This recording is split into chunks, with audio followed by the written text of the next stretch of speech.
पुरोगामी विचारांच्या संतांच्या भूमीत अजूनही अनेक लोक अंधश्रद्धेला बळी पडत असून अनेक महिलांवर अत्याचार झाल्याच्या घटना घडत आहेत.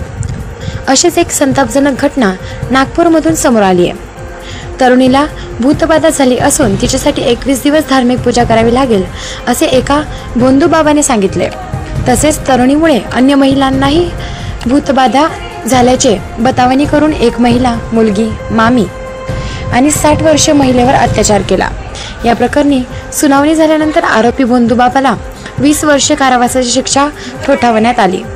धर्मेंद्र निनावे उर्फ धुलेवाला बाबा, राहणार आंबेनगर, भांडेवाडी असे शिक्षा झालेल्या आरोपीचे नाव आहे.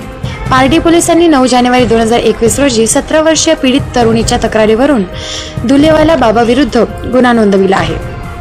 आरोपी भोंदू बाबा हा तंत्रमंत्राने उपचार करण्याच्या बहाण्याने कुटुंबातील तरुणींचे लैंगिक शोषण करत होता.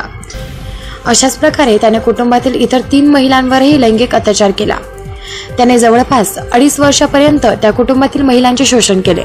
अखेर पोलिसात तक्रार करण्यात आली. प्रकाश बोरसे यांचा रिपोर्ट, मानवहित न्यूज, जळगाव.